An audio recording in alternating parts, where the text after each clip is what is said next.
Boom, boom, boom. I don't know about you, Tom. I'm still getting used to the new jerseys, the new Yeah. threads. I kind of liked them, except I feel like they just went overboard. They like went one step too much. They're like, oh, we just need to add one more thing, and they shouldn't have. There's just like just a couple things on it that I wish they had just not done, and I would have been a lot happier. The little squiggly line on the shoulder. I was like, yeah, that would have been better just to not have that. And I don't know, I'm but getting used to them. It's a new season, right? New yeah, beginnings, and it's officially Broncos training camp. MHI, we really haven't been together since training camp started last week. nope. Excuse my absence, but Thomas Hall, Wednesday night, how we doing? Doing all right, same as usual. Just still still trudging along, trying to get everything done. But yeah, it was it's good to hear the stories come out of camp. I'm disappointed that I wasn't I wasn't able to go to camp this year. I was a little disappointed, but I hear yeah, you, man. that's the way it goes. I'm right there with you. This is the first time I missed camp in 6 years. I've been there Mm, every day for the past 6 years this summer, but I had a funeral out of state, right? So I had yeah. to go and do right by the family and make sure you pay your respects. And we appreciate everybody paying us with your time. One of the most valuable things. We try to give shout outs on this show, and David is usually first in among our friends. And just wants to say good evening, everyone. Luke Thompson Scott. Hope you are close in finding your new place, Tom. And that's right. We're Yeah. going to keep thoughts and well wishes for Tom as he looks for his new castle. And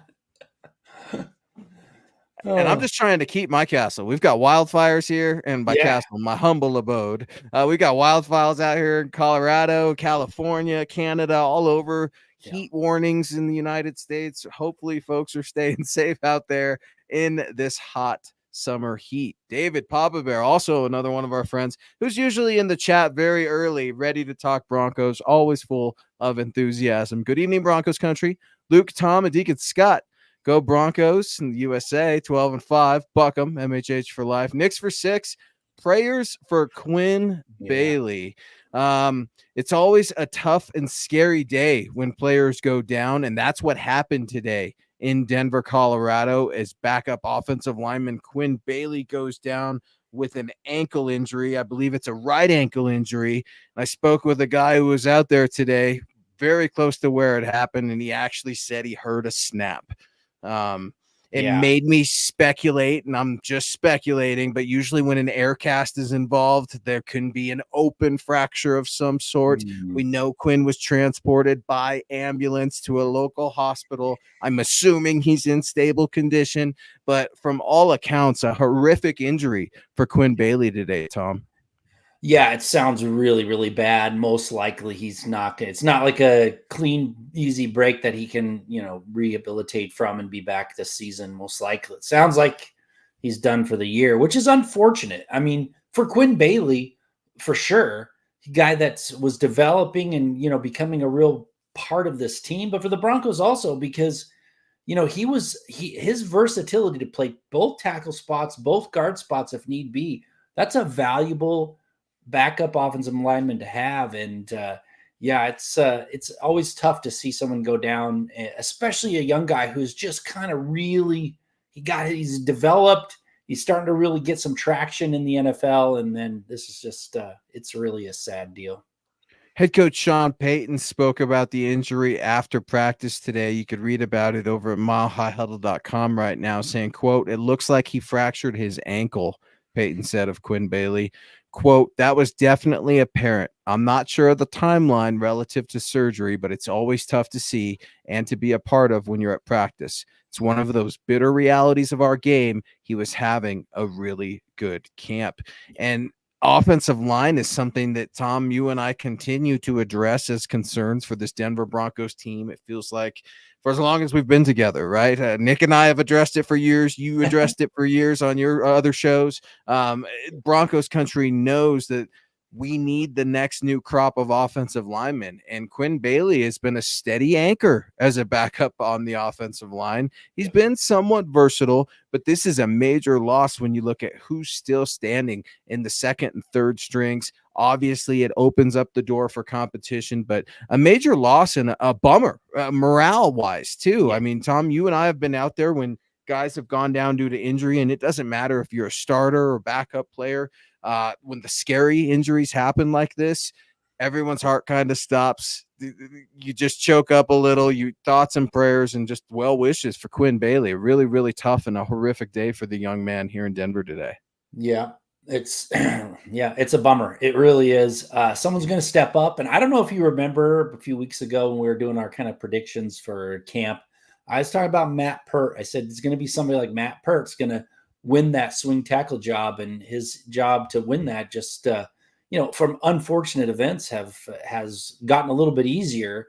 And he was the first one out there at tackle after Quinn Bailey went down. Yeah, it's unfortunately on to the next one. This is that sort of business. That doesn't mean we're insensitive. That doesn't mean thoughts and well wishes don't go out to Quinn Bailey. And I think everybody's kind of anticipating what's the plan. Everyone wants to know, is Quinn okay? And I'm sure social media, hopefully there's some updates coming out, or maybe there already have been. But you want these guys to be okay. We forget sometimes that these are human beings with family members, with friends, with personal lives. We've all been injured. We've all been sick. So we all certainly want to be well and try to heal. And man, big loss for the Broncos when you look at the depth. And Doug's coming in here talking about it, saying, look, he feels sorry for Bailey. But when you look at the rest of the Broncos offensive line depth, you have Pert, you've got Tom's favorite, Alex Palczewski, and then you do have Frank Crum. Tackle depth is promising right now. We have to look at the bright side. So many good things happened at camp today. I hear you. There were some good things out there, Doug, but obviously we're going to lead with the news of the day with Quinn Bailey. I'm glad that you brought up Frank Crum.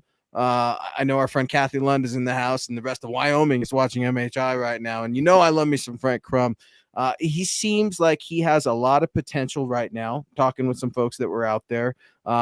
Eyeing the practice squad. He is very raw. The Broncos like what they see from this young man, but it is a fool's errand for us to debate on whether or not Frank Crum will make probably the starting roster or active roster, let alone start. Yeah, and then the difference, too, between the three mentioned here and what Bailey brought, like I said earlier, he could play guard and tackle. So he could play 4 spots if need be. None of these other three have that ability as of right now. I mean, they might be able to develop it, but I think they're pretty much strict tackles. So that means when it comes to that depth, they're going to have to most likely cut somebody that they don't want to really cut because they have to have that extra depth on the line. And so you feel that ripple effect. It's not just Quinn Bailey going down. It's not just having, a reliable backup. With his versatility, you're probably going to see somebody that had to be cut that they don't want to cut, unfortunately. No, and I was told too that Frank Crum is specifically being looked at as a right tackle right now out there in camp. He's not taking left tackle reps. Maybe that'll change, but that's something you and I foreshadowed a week or two ago also, thinking that he would almost exclusively be on that right side. However, if you want to make a career in the NFL, you got to figure out a way to be valuable. There's no better way than to be versatile. That'll get that value up real quick. Quinn Bailey, I mean, these backup offensive linemen, a lot of backups make a career for themselves for hopefully a long time. I think 5 years in the NFL, I would consider that a long time, right? This is a brutal game where it's a cutthroat business as well. I think 5 years would be a successful NFL career in my book. So it definitely it shakes you when you lose one of those backup pieces like Quinn Bailey today. It's not necessarily so much the star power for some people, and I see it in the chat. Quinn Bailey, backup player, but let's look at some of the good things today. It was the nature of the injury. It sounds like it was horrific. There are some reports out there from James Palmer saying that he was by some players that were very upset by it. You can imagine them using their vocabulary or the looks on their eyes. I mean, we've all been there when we've seen a nasty sports injury or an injury in general. It's a bit of a bummer for Quinn Bailey and the offensive line today. Yeah, for sure. And you have to remember too, he was coming in on the jumbo packages too. So, That's right. he had a lot of value to this team. And yeah, like you said, you think back up, oh well, but I've been outlining why that was important. There's three reasons that I outlined why it was important that he was still on this team. So a backup. People don't think it's important, but it really is. And I hope he can recover fully, come back and play next year, and still stick around the league because, like you said, 5 years, that's a long career for some of these players. And if he can't recover, then he's off doing something else and not being able to do what he loves. These O linemen are pretty tough, man. I'd be surprised if we didn't get another look, especially after recovery. Michael Riccio coming in here. Good evening, Thomas and Luke on MHI. Go Broncos. Thank you for the support, Michael. Love the threads. Bo Nix, he's repping his rookie quarterback all the way here in training camp. I like it, from Arizona, where I'm being told Bo Nix had his best day so far. Yep. Whether that be off-season workouts, mini camp, rookie mini camp, training camp. He had his best day as a Denver Bronco today. He had a beautiful throw out of the shotgun. It sounded like a 50-yard crosser to Josh Reynolds, who I'm told has been working Pat Surtain, by the way. It was a good day. Good day, Mike. Good day for Bo Nix. Tom, what do you think? I know it's training camp. I know you're rolling your eyes. I am too. But we're happy to hear that Bo Nix had his best day this early in camp. Yeah, especially with the pads on, that makes it's not just out there, mini camp throwing it around and having fun and, pads on. So that makes a difference. But what really makes a difference for me is the improvement so far. He's going to have another bad day, obviously. They all do. But he's making improvements. And from what I am hearing, it's not just because he's getting more comfortable. He is seeking out advice, like what was what could I do better here or whatever from many players, not just the quarterback coach. So he's trying to learn, and it looks like it's showing. So the improvement is very promising to me because that's what you really want to see right now is these kind of steps forward for a rookie quarterback each time he goes out there. It's all about progression. And Eric Flynn coming in with Facebook support. Thank you so much, guys. Don't forget, you can stream this show over on Facebook, X, Twitch. We can find us on Spotify, Apple, iTunes, wherever you get your podcasts. You guys can support us. We really appreciate it, Eric. Thank you so much. Sean Payton was asked about quarterback Bo Nix's performance in team period today and said, quote, "Look, the guy that jumped out was Josh Reynolds. He had 3 or 4 catches that were something else. I'll have a chance to look at the film and then see how each one of those quarterbacks did. We had a heavy emphasis on third down. We had 2 periods devoted exclusively to third down, as well as a pretty good portion of walkthrough. So yes, that's where we're at." That's as much as a compliment as Sean Payton is willing to give of Bo Nix. But what a compliment for Josh Reynolds, an underwhelming wide receiver. That's what I called him when he was signed. And right now he has solidified himself as Bo Nix's favorite target. Yeah, which is a surprise. I mean, again, it's early. He had a good day. We'll see how it continues, but it's a promising surprise because we were looking at the skill positions and we've talked about it. We had to see Marvin Mims take that next step and be a real threat. And then you needed someone else to step up, whether Sutton got better or it was Reynolds. From today's practice, it looks like Josh Reynolds has made that step up. Maybe he's going to have a little bit more of an impact than we thought when he signed, because let's face it, his stats over the years that he's been in the league are not super impressive. I mean, he a good player. Don't get me wrong, but when you look at that signing on paper, you're like, well, yeah, he'll be a nice piece, but maybe not a huge impact. But if he keeps, able to play the way he played today during the regular season, that's great news for the Broncos. More productive than Jerry Jeudy, and already the Broncos rookie first rounder's favorite quarterback. I'm being told he's solidified himself pretty much as the Z. I mean, you could pretty much pencil that in. Of course, Cortland's going to be your X. And Tom, you called it. I'm going to give you your flowers with Cortland Sutton. I did not think it was going to happen. The Broncos and Cortland Sutton figure it out, right? $1.5 million incentives. Am I understanding that right? It was a bummer you weren't here Wednesday. I had to brag to Ron, your stand-in, about how I got a few of those predictions right. Cortland Sutton being one of them. Yeah, it's good to see that he's out there. He needs to be out there. I'm glad they could give him something and satisfy it.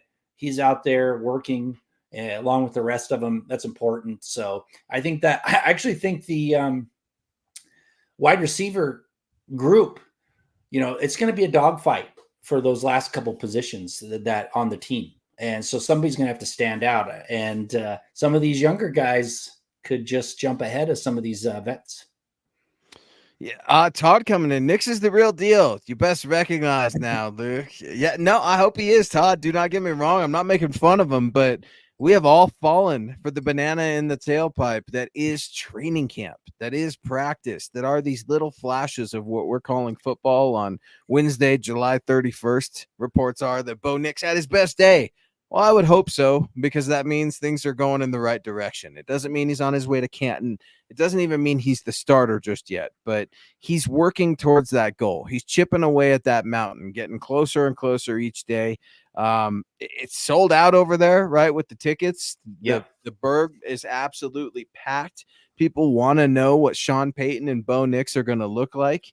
And pretty exciting when you've got a Josh Reynolds, under the radar guy, coming out here having a good day. Lucas Kroll is having an amazing camp so far. Not only told that he's catching everything, being told that he's blocking his tail off, specifically in the run game. He had some ear hole shots on Jonathan Cooper today, apparently, one on a crack block, one on pass block protection.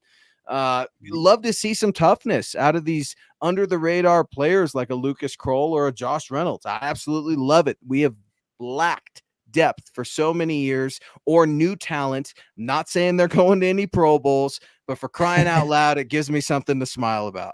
Yeah. And so, like I've been saying for I don't know how many weeks, that some of these young guys, these not just rookies, but some of these 2-3 year players have to step up and become something that nobody expected. And if Kroll's that guy, great. Because I mean, Dulcich has been tearing it up in camp from what I understand too.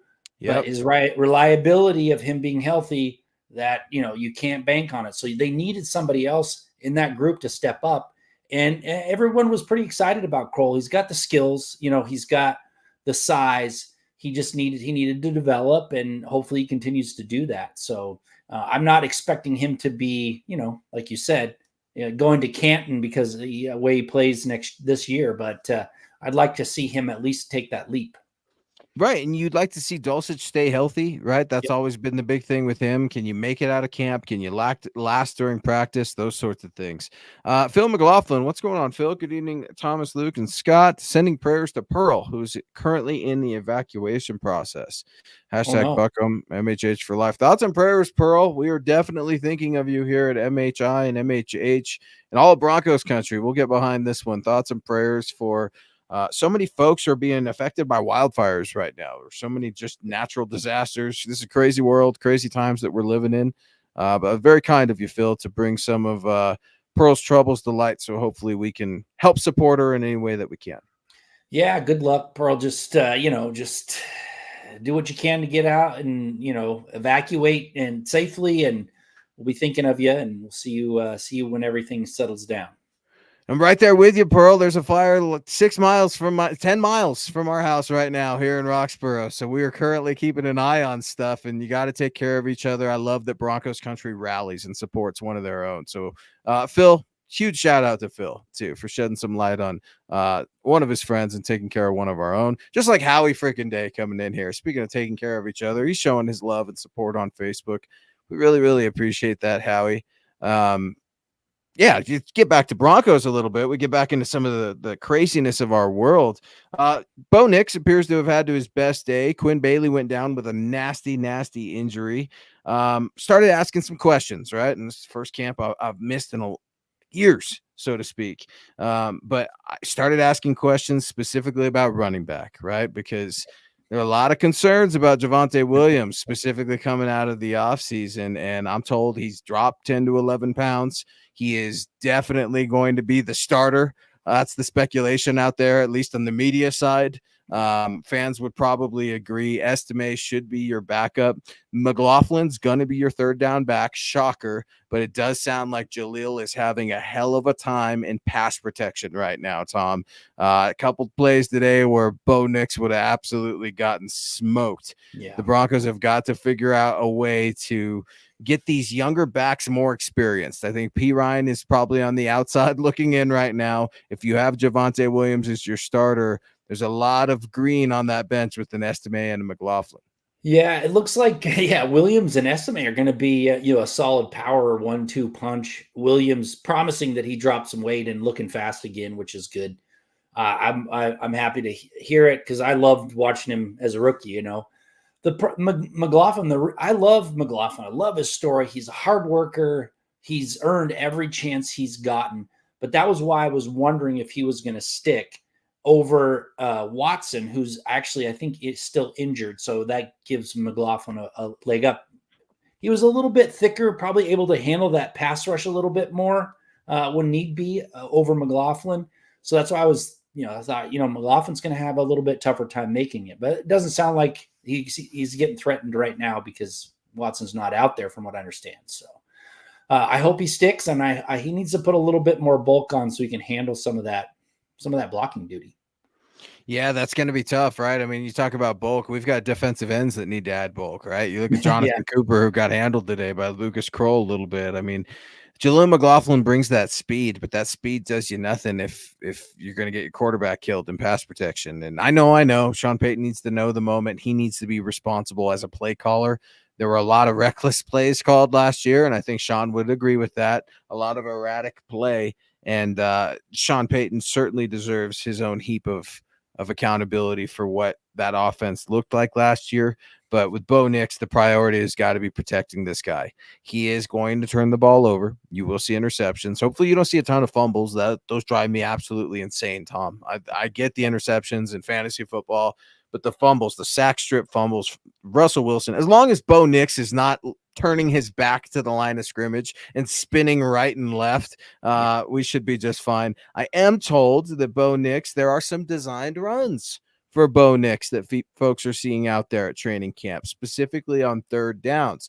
Likes to wait, and then potentially takes off. Remember, he likes to pass. He prefers to pass. He will check down to the running back at the last second. At least that's what we're being told, at least what some videos that I'm seeing out there are showing.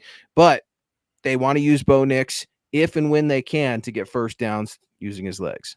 Yeah, he's a lot better athlete than people kind of expect. I think he definitely ran for some yardage when he did at Oregon. So I mean, he's an athlete. He's able to run. He's not a statue back there. So I see that's a good way to kind of get him involved a little earlier. They don't put as much, hey, use your legs if we need to. Maybe not in the same way that some of these more running quarterbacks had to do it to start out. But if you're gonna start a young guy, give him more opportunity to get some yards, get some, improve the team besides just dropping back and passing because, mistakes will be made. So young rookie quarterback. So I think it's a good idea. I hope it's not too much where he gets injured, but I think it's a good idea, especially early on.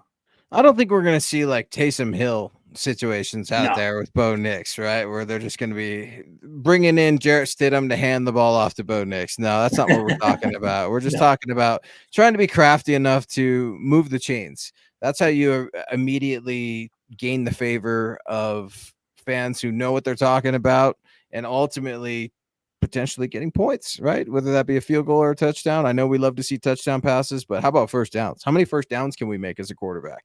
That sure is helpful. I don't know, Tom, when you're evaluating quarterbacks, when we're charting these plays, it's helpful to know how many first downs these guys are getting on the series, what their tendencies are, what their tells are. But Bo Nix running with the ones today, that's awesome. Zach Wilson ran with the twos, I believe, but Zach Wilson has not received any first team reps yet. The quarterback competition. It's a two-man race. Zach Wilson's just there, Tom. Yeah, and I from what I've seen, he's had some impressive throws a couple times, but hasn't been impressive from what I understand, which is exactly what Zach Wilson is. Some really wow throws, and then the rest of the time it's very underwhelming. And his plays has shown that. And again, like I said, I don't think if Bo Nix is the starter, I don't think Zach Wilson is on the team. I think he gets cut or traded and sent somewhere else. Got a lot of folks in the chat here asking about Tim Patrick. Tom, any idea on Timmy Pats and that comeback we were told about? Yeah. I have not heard anything about Tim Patrick. I've not seen anything about it. So I have no idea. I'm not out there, which is a bummer. I wish I could have been out there. I could give you some firsthand knowledge, which is always the best. But I don't know. I haven't heard. I know it's my first camp. I've missed it too with funeral leave, right? But Keith Cummings has us covered over at MHIHuddle.com, where Peyton talked about wide receiver Tim Patrick along with teammate Cortland Sutton, and it sounds like they're trying to work him back into it nice and slow. Sean Payton saying, quote, "He's doing well. He had a few snaps transitioning from the sideline to the practice field. I think he's continued to gain confidence, just like we were talking earlier. I think I've seen some really good things. Then there's a whole other side of what he brings. He's competitive. He's tough. He's one of the leaders in that room." Sutton said it's amazing to have Tim back on the field. It sounds like they're trying to ease him back into it. There's no need to rush Tim Patrick. You know what you have in Tim Patrick, but it sure would be nice if Bo Nix could get some reps with Timmy P.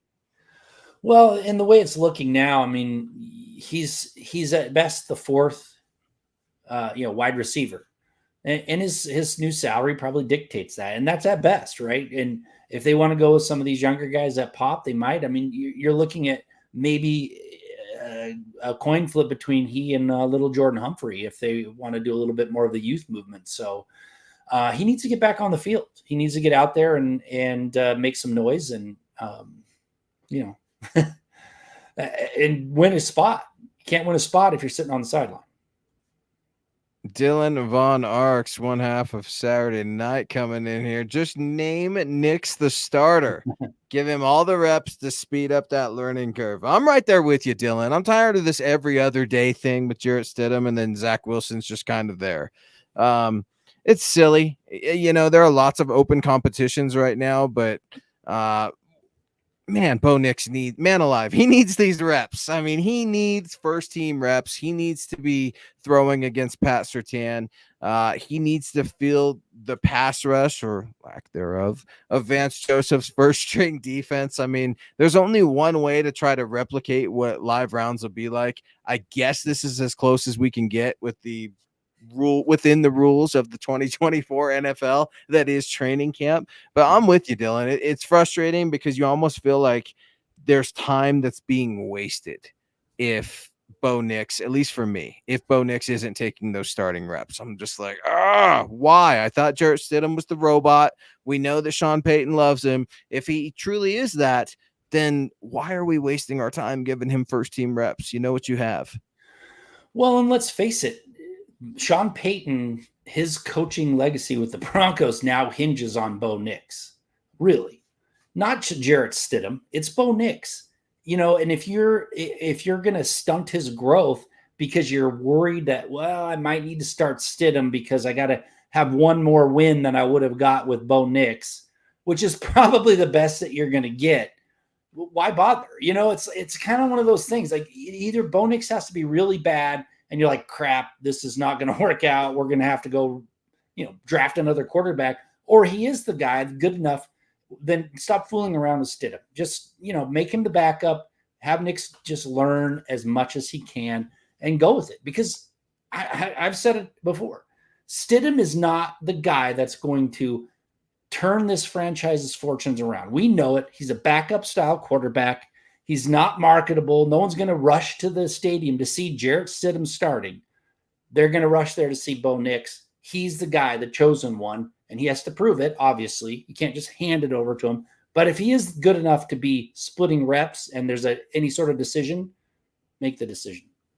Completely agree. And Chase is coming in here with some nerves, and I'm a little worried that they are going to drag out this quarterback competition. I am too. And, I've tried to put that tinfoil conspiracy hat on and say Jarrett Stidham's going to start preseason game number 1 and preseason game number 2 here in Denver. Bo Nix will make his debut or start at least in the preseason. game number 2, and then game number 3, you'll give it to Zach Wilson, who starts on the road week 1 in Seattle. Is it going to be Jarrett Stidham or is it going to be Bo Nix? Man, I want it to be Bo Nix, just like Dylan. Chase, I'm sure you want it to be Bo Nix as well. There is no easing into the NFL. You got to rip this Band-Aid off and do it quick. What better way to do it than on the road in Seattle, one of the loudest stadiums in the league? Yeah, that'll be a big test. But like you said, learn on the fly and give him as many chances as possible to succeed. Like you said, have some run plays designed. Get him comfortable, short, quick passing game. Things that you're not going to ask too much of him, but he can learn at the same time. And I mean, look, the Broncos, unless something really big happens, probably aren't going to challenge for the playoffs this year. Probably not. Not with the way the roster's made up. They could. Don't get me wrong. I'm not trying to poo-poo it, but you look at their roster makeup, they need some more elite players. So you might as well take this season to let him learn and grow. And then maybe by the end of the season, you're getting these wins that you weren't expecting as opposed to having Stidham start.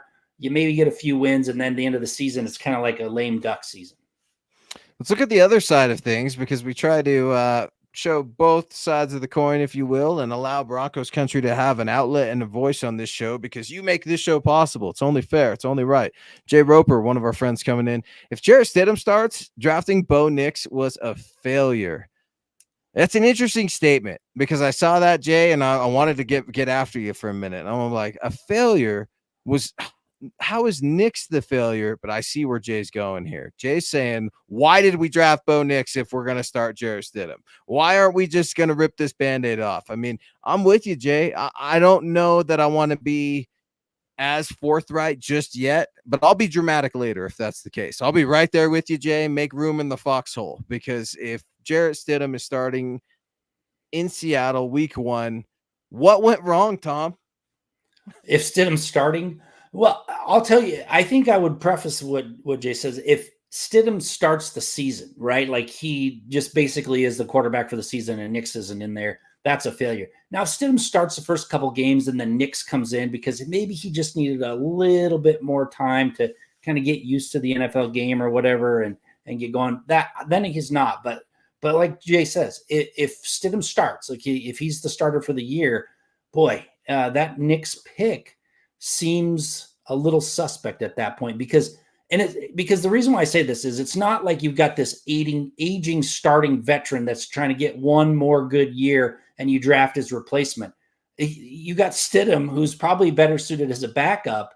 And if Nix can't change the mind of the coach that he's good enough to beat somebody who's going to be a backup, that's concerning. Well, and he shouldn't have to, right? You shouldn't have to change your coach's mind. He picked you. He handpicked you. So, I mean, something is horribly wrong. You break glass in case of emergency. And Jay, you could be right. I mean, there's no time like the present. And Kathy coming in here. Appreciate you, Kathy. Hope you're doing well up there in Wyoming. Nobody's going out there and buying Jarrett Stidham jerseys. And that's just the case, man. It's cool to go out there and do some people watching, right? And one thing I like to do is I like to try to see and look for jerseys that I normally don't see. So last year I saw a John Elway Stanford Cardinals jersey. I thought that was pretty cool. Hadn't seen one of those out in public, right? You see them online on social media, scrolling through all kinds of stuff. But it's funny when you could see an oddball jersey. I know one of our friends, Jake Daughtry, brought a Russell Wilson Rockies jersey. I mean, like little things like that. I'm kind of like, oh, that's cool. That's neat.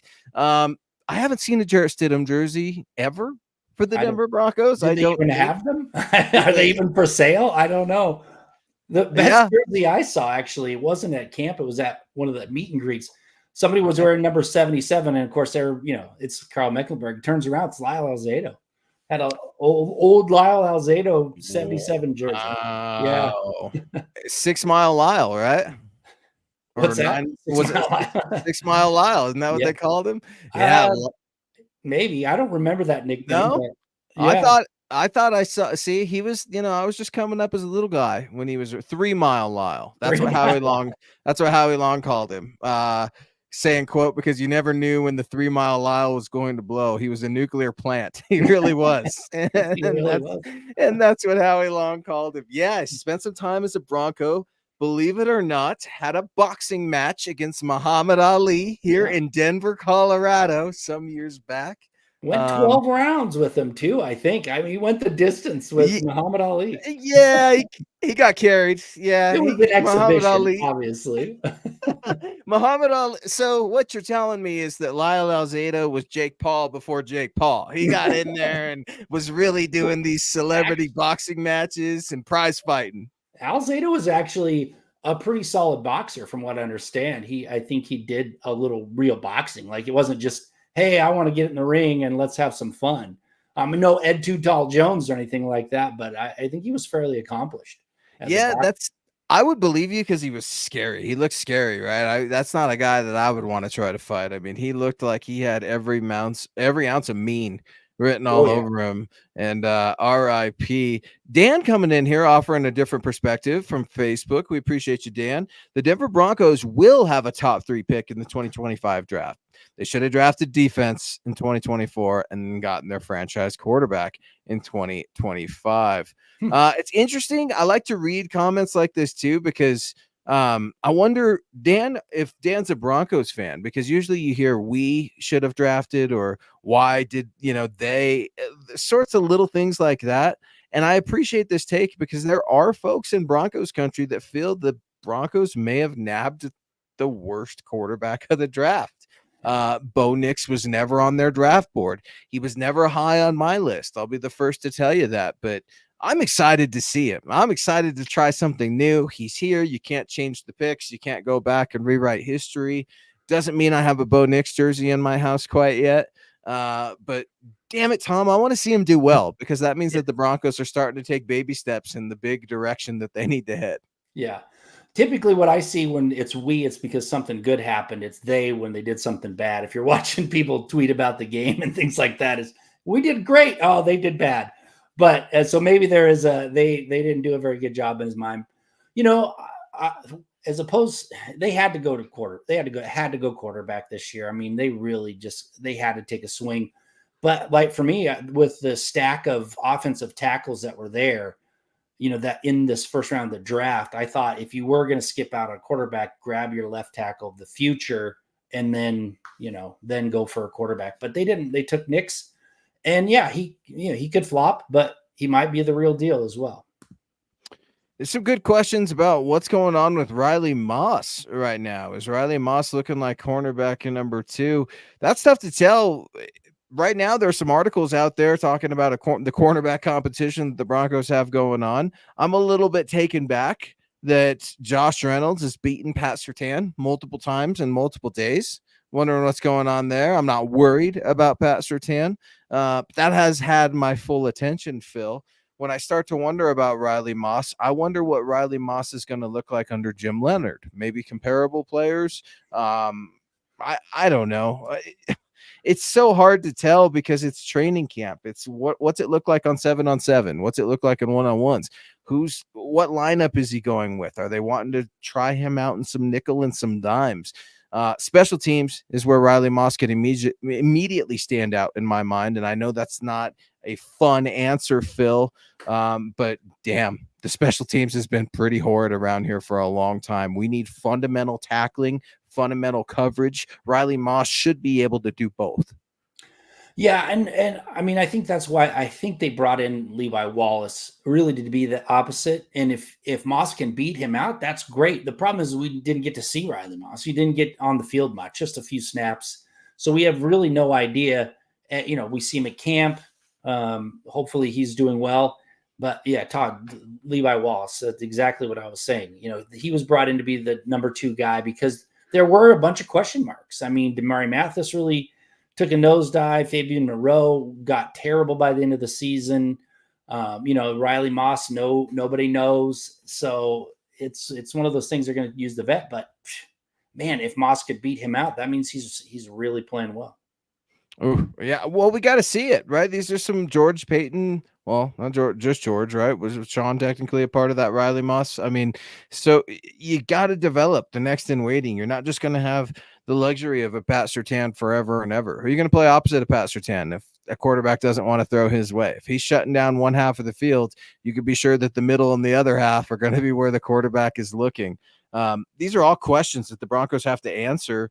And the question that still is circulating all over Colorado, all over the hill, I'm hearing Justin Simmons. He's playing golf 10 miles away from my house at Arrowhead. He's in state. He's been working out. Can we make something work here? Can we get Justin Simmons back, considering what Brandon Jones is hurt now? Your brand new safeties. I mean, Justin Simmons, the Denver Broncos. Can we just make that happen? It doesn't need to be the richest contract ever. We don't need to love each other forever and ever. But can we get a 1-2 year deal? Kareem Jackson is out there signing with the Buffalo Bills, Tom, and Justin Simmons is a free agent. What is happening? Yeah, I don't know. I thought he'd be signed already. Maybe he's waiting for more money than teams want to give him. But I mean, for his talent level, you think somebody would have broke the bank a little bit just to get an experienced safety who can, intercept the ball. So it's a surprise. At this point, I don't think he's returning to the Broncos. And I've said it before, they're purging the old guard. You're going to see a lot of them gone next year too. And I just don't think they want those players back. I think Sean Payton wants to build it how he wants, and the leftovers from the past regimes will be filtered out eventually, and pretty soon too. There probably won't be many left, if any, after this season. Referenced an injury from Brandon Jones 4 days ago or so. He was expected to miss 1 to 2 weeks with a hamstring injury. Remember when hamstrings just fell out of the sky all the time here in Denver? It's a rarity nowadays, but he's going to miss a couple weeks, and then I imagine they will ease Brandon Jones back in. Of course, that's our new safety coming from the Miami Dolphins. We're in a new shade of orange here in Denver, Colorado, and fans are bummed to see that, right? You're wanting to get familiarized with some of these guys. You want to get used to their name, get used to their jersey, get used to how they play the game. It's a Vance Joseph guy. That always kind of makes me a little nervous, right? And what's going to happen in the secondary there. But 1 to 2 weeks with a hamstring, that means Caden Stearns and PJ Locke are roaming your defensive secondary for now. I did ask and poke around linebacker a little bit, Tom, because I know that's been a position of need and a position that Broncos country has been concerned about for quite some time. I am being told Jonas Griffith looks great. He usually does, right? He's one of these practice squad training camp heroes that I've written about for years for Mile High Huddle and other publications. But Cody Barton right now, he's solid in pass defense, but he has been 1 to 1.5 steps late in run coverage. Broncos are really susceptible in that area with Cody Barton right now. How big of a concern is the linebacker position for you? It's been a concern for me for a long time. Well, and I said, mostly because they're not making impact plays. They're tackling, and that's about it. Not a lot of tackles for a loss. Not Alex Singleton, right? He's a tackling machine. And, I said, I don't know if you remember, I was like, Jonas Griffith might be one of those guys that surprises everyone and gets the start next to Alex Singleton. And, for his size, he's a bigger guy, and he's athletic for his size. If he can stay healthy, he can make some noise. If you got a guy that's a step or two late getting to the in the run game, he's not going to last long. One, he's probably going to get injured. He's probably going to take a shot from one of the linemen that's going to really knock his socks off, so to speak. It's weird. I was talking a long time ago, had Carl Mecklenburg on there talking about inside linebackers, and I was asking him, and he's like, well, once it was a little bit too slow, that's when he got like 3 concussions, just because he was older, just a step too late, 3 concussions, and then he was like, that's it, I'm done. Well, and to your point, it's out there, that type of contact. I mean, no concussions were reported today. I'm not blasting that out there, but you got Lucas Kroll out there ear-holing Jonathan Cooper on crackback run blocks, and that famous boot where the tight end rolls out to protect the quarterback. I mean, these things are happening. So it's, yeah, if you're a step behind, man, not only are you leaving your defense vulnerable, but you're leaving yourself vulnerable. These Yep. linemen are only getting bigger, stronger, and quicker. I mean, these are not your grandfather's linemen from the day where they're just big fat slobs that can't move. These guys are being asked to do anything and everything to be mobile. And Kathy coming in here challenging me and my Justin Simmons reunion take, saying I love Simmons, but to Tom's point, he's never been on a winning staff. It's your fault, Justin. That's what Kathy thinks, at least. And no, I hear you. You need a culture change. Kathy, you're Tom, I completely agree. But you can't get rid of the old guard all at once, right? I mean, you guys know that. We can't just say, all right, Garrett, Justin, Cortland, all you guys who have had Bronco jerseys for more than 2 seasons, pack up your backpacks. We're kicking you out and get out the door. You're gone. You go be a wayward Denver Broncos somewhere else. You can't do that. Obviously, this team has so many holes, but I just wonder still. I mean, Caden Stearns, PJ Locke, I know they're fan favorites. I don't know why. Do they give good interviews? Are they fun to follow on social media? I don't know, but fans seem to fall all over themselves for PJ Locke and Caden Stearns, and I just don't see it. Now, I am not saying Justin Simmons it should be paid like the number 1 safety in the league. I'm not saying I want them to back up the Brinks truck. Hell, I'm not even saying I want him for more than 2 years. But right now, I think the move would make sense considering this defensive secondary seems pretty bare. Yeah, and I think they like, and I like underdog stories. I mean, Caden Stearns and PJ Locke are all, they're underdog stories, and they've made some noise, they've made some impact. Caden Stearns, a rookie, couple interceptions. I mean, they kind of popped onto the scene, working hard, and weren't expected to stick around. So I think that's why fans really like them. I know I do, because I love that kind of underdog story. But you're right. They have injury concerns. They're not elite, and maybe they'll work their way into being really good safeties. But that's a question mark, like we've been talking about. When we look at this roster, there are question marks. Will they take that next step? It could be Stearns, it could be PJ Locke, or it could be both of them. But somebody has to, in order to get that safety group to that next step. Because I know they brought in Brandon Jones, but he was never, he's not an elite player either, from what I've seen. He's a good player, but they need something more in that safety position. And so bringing Justin Simmons back would provide that. But again, I don't think they want to. I think there's only a couple players left from the old regime. Garrett Bowles is one of them, right? He's probably not around much longer. Cortland Sutton's another one. There's not many left. If you look at the roster, keep getting replaced pretty quickly. Yeah, well, and it's time for a changing of the guard. But man, I don't know, if there's a potential solution and you have a problem and it's sitting right in your back door, what are we going to do? Are we going to wait for the Chiefs and the Raiders and the Chargers to have injury problems so that we could face them? And no, I'm not afraid of Justin Simmons, but he does your rookie first rounder no favors. I'll tell you that. I mean, anytime Justin Simmons wasn't practicing last year due to some soft tissue injuries, Russell Wilson had great days.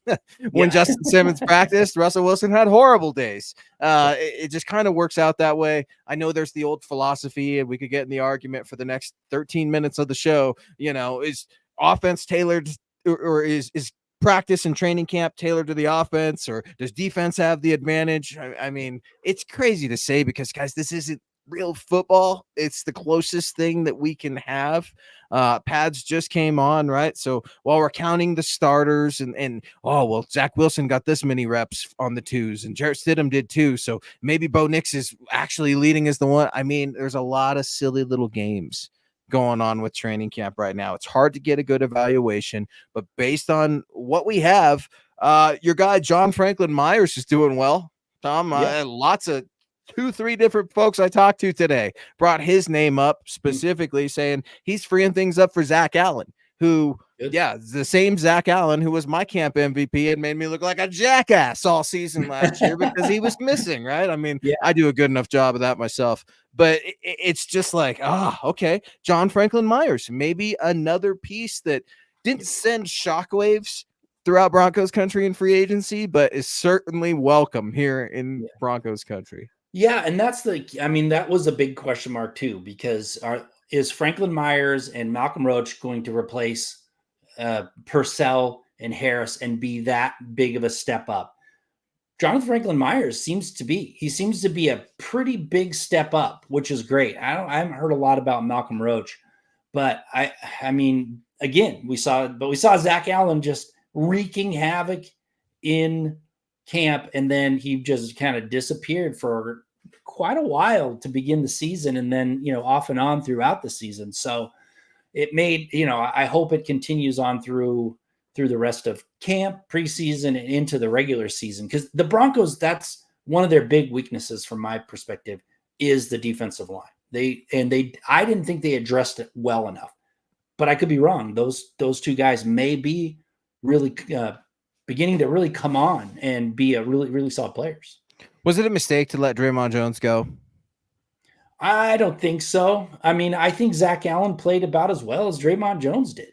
I don't think, I liked Draymond Jones, but he was never elite for me. He got a lot of pressure here and there, but, he just wasn't that elite player. And so I know they paid Zach Allen like he got paid in Seattle, but I think either one of them should have taken that next step this past season. They were in prime to be that, okay, but neither one of them really took that next step. So they're kind of who they are. Yeah, DJ Jones, Mike's coming in here saying DJ Jones said Alex Singleton's not going to be getting as many tackles last year because the D-line is going to be getting some pressure. That would be awesome because it's been a minute since the D-line has gotten some pressure. And speaking of it's been a minute since we've seen this guy, our guy Naj, coming in with a very generous 1999 super. Thank you so much, Naj, watching over on YouTube, saying, hey, brothers, just showing some love. I appreciate you, bros. D-line and O-line will be our strength. Everyone we face will be thinking this is a gimme game, and they're gonna pay for it. Go Broncos. Naj, I hope to see you at the MHH meet and greet this year. It's always so much fun chopping it up with you, man. Thank you for the support.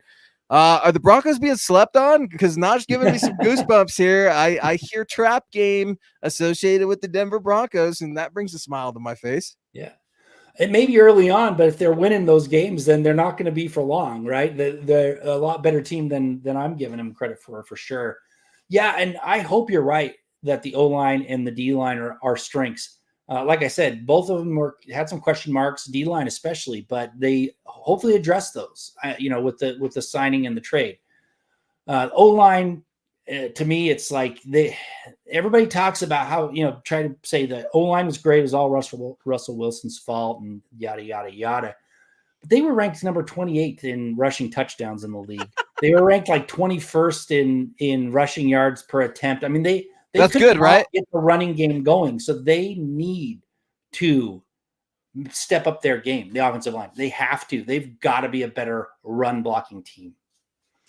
Yeah, and Sean needs to call. I mean, he needs to call the run. I mean, he needs to help the defense out. I mean, we help your rookie quarterback out, help your special teams unit, help your defense. I mean, there's got to be a method to the madness, and I'm just hoping that that's being discovered. It's being worked on. It's being built. It's not going to be a finished product. Hopefully the finished product one day, 2-3 years from now, ends up with a gigantic playoff run and another parade here in the Mile High City. How great would that be? But we're building that house. Tom, we're not even to the foundation yet. We just found a plot of land, and we're hoping this is the right plot to build. Michael Riccio coming in. Great show tonight, Thomas and Luke on MHI, and go Broncos. Appreciate you, Mike. I was just telling Tom to start the show, I'm getting used to the jerseys. I'm getting used to the new numbers. I don't know why. It just seems so foreign to me, but I'm starting to get there. Dennis Woods, look at this. Another Nick Kendall guy. These Hawkeyes fans are everywhere, man. One of the biggest, seriously, one of the biggest fan bases that I've seen. I just went on a massive road trip. I can't tell you how many Iowa Hawkeye decals and jerseys and stuff I saw everywhere. Has Awuzurike been okayed by the NFL yet?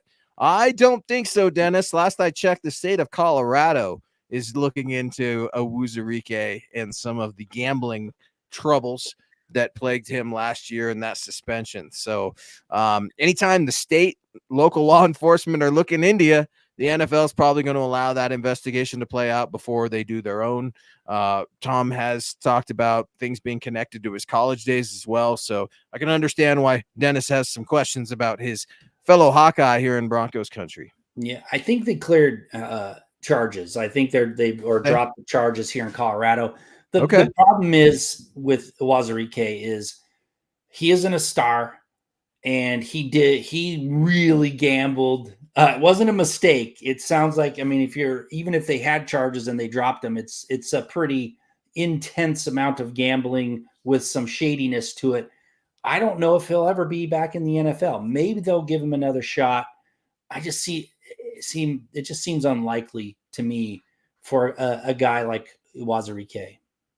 Yeah, don't worry. You got Riley Moss, Dennis. Seriously, right? I mean, he's right. Wasn't he a Hawkeye? Am I making that? Okay. So. All right. Yeah, I thought he was. You got some good guys around the league. I mean, Iowa's not hurting for alumni. And yeah, Dennis, I appreciate that.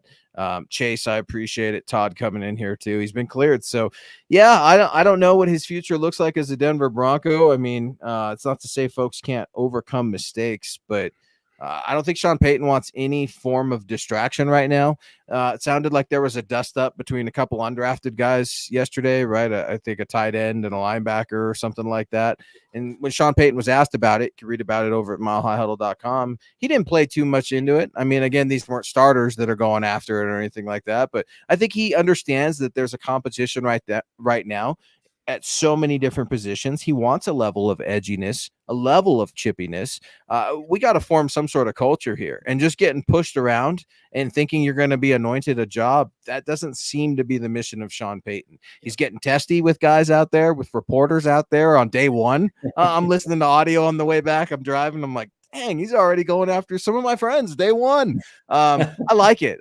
You should be upset. You should be pissed off. The Broncos have accomplished nothing. So you need to come in here. It's us against everybody. I like that type of rallying cry. Call me immature, but it's just who I am, man. I hope it's all for a purpose, what Sean Payton's trying to build right now. Yeah. And you're probably right. He probably doesn't want him around. The only bummer is Wazirike was actually starting to develop, and he was getting in the mix. And, if he hadn't got suspended, he probably would be in the mix right now for a defensive line position, in the rotation, possible starter based on how he was kind of coming along before that. But I think it's gone. I don't think he's going to be a Denver Bronco again. And I really just don't know if he's going to be on an NFL team, at least for a while. Naj coming in with a good question. Curious who gets the big contract after this year. Of course, we're not talking Pat Surtain. I say it's going to be Jonathan Franklin Myers. Wow, that would be a huge get for the Denver Broncos, finally solidifying something on that defensive line, a pass rush, a run stuffer. How do you feel about Jonathan Franklin Myers as a dark horse candidate to be extended after the season? Yeah, I mean, if he plays like he has been, like everyone's saying in camp, and yeah, he's got a dang good shot at it. I mean, I don't know who. I'm trying to think of who would be getting that next contract. Me too. There really isn't anybody other than PS2. It's hard. You got Myers already got his, which I figured would be coming up. I'm just trying to think who's the next player for a big contract, and maybe is Franklin Myers. But what if, can I say a crazy scenario, and you'd have to see more than a year, but what if one of these tight ends like Lucas Kroll gets an extension, and it's a reasonable extension, not a big contract. He's not going to reset the market or anything like that. But what if it's something like that? And I bring up Lucas Kroll because I think he's going to play more games and be more efficient than Greg Dulcich. Greg Dulcich looks amazing. He's a receiver out there. But he's always looked amazing in practice. He's never available. That's been the big issue with any Broncos tight end. But yeah, maybe Lucas Kroll, you get some sort of an extension. Maybe he's solidified himself as the number one. I don't see the Broncos backing up any sort of contract for Greg Dulcich after just a one good year. You would need to put multiple things together. It's going to be interesting to see what they do or what they don't do with Javonte Williams, who's looking much better than he did he's looking better now than he did in the offseason, which is good. He's in there. He's lighter. He's obviously going to be the starter. But what's going on at the center position? I mean, you've got guys rotating through there, open competition between three players. It's been Luke Wattenberg all offseason until the pads came on. You know, and now we're starting to rep through these guys. Forsyth got the reps yesterday. It was Mustipher today, and Bo Nix had his best day. That says something as well. Maybe Sean Payton's going to want to give him another day with Mustipher. I don't know. It'll be nice to sort it out, really. The one guy that, if he has a big season, you might see a big contract is Benito. I think he might be the one guy, but yeah, they've got a lot to sort out still. Man, I think Wattenberg kind of has the inside track on center, but that's not solidified. I think you still got a defensive line rotation you got to figure. Yeah, so there's question marks. There are so many holes, and there's we're in it. We're in the thick of things here. Head on over to milehighhuddle.com, read about our training camp coverage right now. Head on over to Twitter, give the mothership a follow at Mile High Huddle. Give Tom a follow at Thomas Hall NFL. Yours truly at Luke Patterson LP. If you would like an MHI hat or any other MHH merch, head on over to mhhmerch.com. Get your swag on. Remember to subscribe, like, and share. We appreciate everybody joining us every Wednesday night, 6 p.m. Mountain. You can catch Tom and I. The Huddle Up Boys will be back. Mile High Huddle podcast will be back tomorrow. And we're in it. We're into a new month. It's August 1st tomorrow, Tom. I mean, time is ticking away. The fall is coming. Football is here. It's right around the corner. It's crazy. Yeah, I'm not looking forward to summer being over. But one thing that August does bring, and this time it is great for Broncos country, is Hall of Fame ceremonies this weekend. Randy Gradishar finally gets his induction into the Hall of Fame officially. So check it out. It's a long time coming. Are you going to cry, Tom? No, I'm not going to cry. Okay. Well, and I don't say that facetiously, man. Like, you know, It's a crazy time. And like, I could be a big softie. I could start crying too. It's cool, man. When you see, they're very rare. They're rare, beautiful moments in this crazy world right now. So when there is a beautiful moment, and that moment's going to be Randy Gradishar getting in there, hell, man, maybe we'll all cry. I don't know. I'm just happy for the guy, right? Yeah. I'm so glad you brought that up, Tom. You were such a champion in his cause as well. You deserve some credit. You've been trying to shine a light on so many years, so many Broncos players that have never gotten the credit that they quite deserve. So absolutely, man. Randy Gradishar going to Canton. Yeah. That sounds good. I might shed a tear when Mecklenburg gets in, if he ever does, but it's great. I mean, just check out the Hall of Fame game. I mean, finally real football, and check out the ceremonies are usually quite good. There's usually, one of those speakers, and you got Tom Jackson is doing his induction speech. Man. It's gonna be great. So, man, yeah, get your DVRs ready. A moment in history. Guys, we will be back next Wednesday at 6 p.m. Mountain. He is Thomas Hall. I'm Luke. For Scott Sam, Broncos country into training camp. This is the way. This is the way.